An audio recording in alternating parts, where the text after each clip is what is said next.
Today we're sitting in the office of Ted Hsu, who is a Canadian physicist and politician, and he was elected Member of Parliament for Kingston and the Islands in 2011. He currently sits in the Canadian Parliament, in the Canadian House of Commons as the Liberal Party's critic for science and technology. Hsu is a Queen's graduate, and prior to entering politics, he's published 25 research papers and most recently worked as the executive director for Switch. So, thank you for coming and talking to us today. So you went from being a researcher and a stay-at-home dad to an MP. So can you tell us a little bit about how you got involved in politics and why? I guess there are two stages to that question. One is that I used to be the kind of guy who would always have his nose to the grindstone. When I was in school or doing research, I'd really focus on my courses or focus on my research, and when in the work world, I'd be focusing on my job and not spending a lot of time on other projects. But I took a few years to be a stay-at-home dad, and my wife went back to graduate school. And during that time, I had a chance to kind of step back a little bit and think about and read about the sort of big picture things that were going on, the longer-term trends. And also to think about the future world that my kids would be inheriting. And the thoughts that I had were that, I was doing everyday things like feeding and bathing and reading and to the kids and playing with them. But those sorts of activities were good for raising kids, but they weren't taking care of some of the long-term challenges that they would be facing. And that's how I got interested in public policy. The second part of the answer is how did I get from thinking about public policy and global trends to politics. And I got involved in partisan politics only a very short time ago. I got involved in 2006 when the Liberal Party had a leadership race, and it was a very wide open leadership race, so there were a lot of meaningful roles for people to play. And so getting involved in that leadership contest got me involved in partisan politics. And after that, I served as the treasurer, having that sort of quantitative background, and I've been participating ever since. And when the opportunity came to run, to submit my name for the nomination to be the Liberal Party candidate, I put my name in. I thought that I had a lot to offer. I had really deep roots in the community, but I also have a really different background that I thought would be valuable. Great. That brings me to my next question. How do you think that your background in the sciences and the sort of background that you have, how do you think it's helped you in the field of politics? Well, I guess there are multiple parts to that question too that I could say. One is my approach to just actual campaigning. It was very technology oriented. I could claim that in our nomination contest we used cloud computing. I used all the latest Google tools and had some friends write some fancy programs for us to use in political campaigning and organizing and getting our supporters out to vote at the nomination meeting.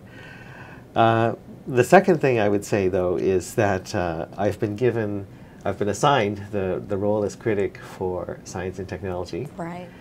For the Liberal Party.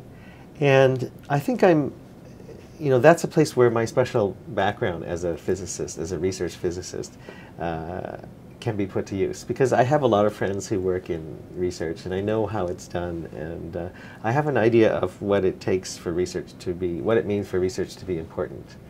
That it has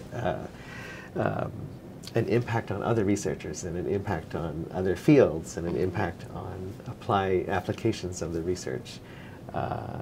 So I want to prove over the next 4 years that my being, I think, one of the very, very few, maybe even the only natural scientist in the natural sciences who has been an MP. I want to prove that makes a difference. So I'm working on trying to use my background and to really do a special job as the science and technology critic. Well, that's great.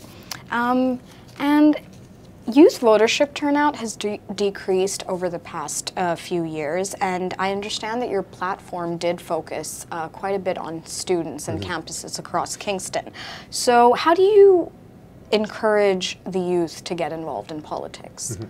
Well, I think the interesting thing is that I think a lot of young people are interested in issues that matter to them in politics, but I think youth are not so interested in partisan politics. They aren't so interested in belonging to or being a member of a political party, but they're very interested in issues that they can see are important.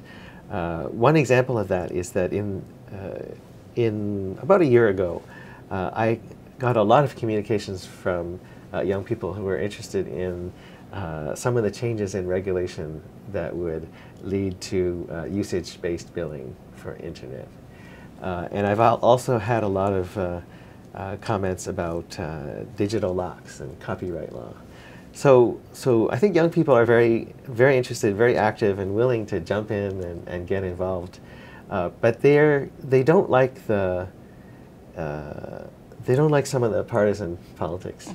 And I think what maybe my role is to explain the importance of partisan politics and the idea that in order to get things done, you have to work with people who have similar viewpoints but not exactly the same viewpoints, and then you have to take a little and give a little, and vote as a bloc. And you always have to balance being able to get things done because you vote together as a party and you work together as a party, and you maybe give up a few things. You have to balance that against what your constituents, the people you're representing, are saying and telling you what to do.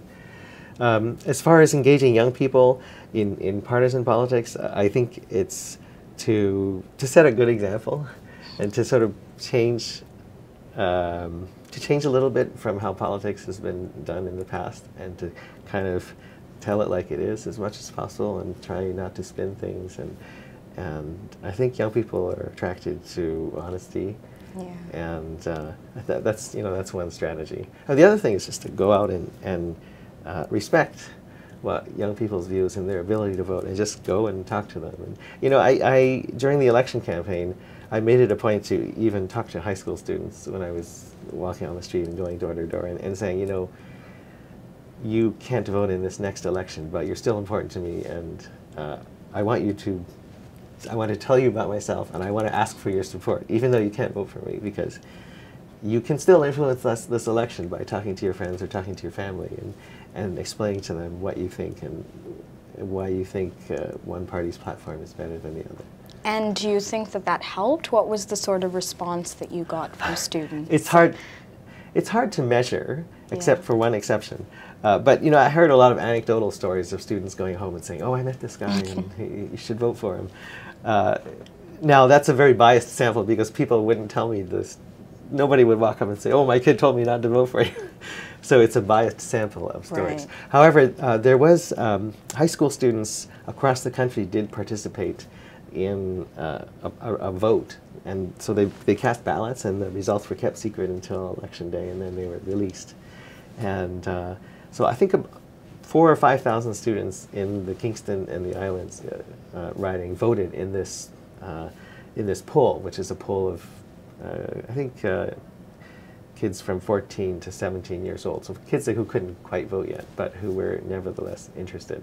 And I did pretty well in that. I looked up the results, and my margin of victory was actually much higher amongst the high school students than amongst the general population. So if that's worth anything, then maybe it worked. Well, that's a great way to sort of get the youth involved. And that's all the time we have for today. And thank you so much for speaking with us. And we wish you the best of luck. Thank you very much. It's been a pleasure.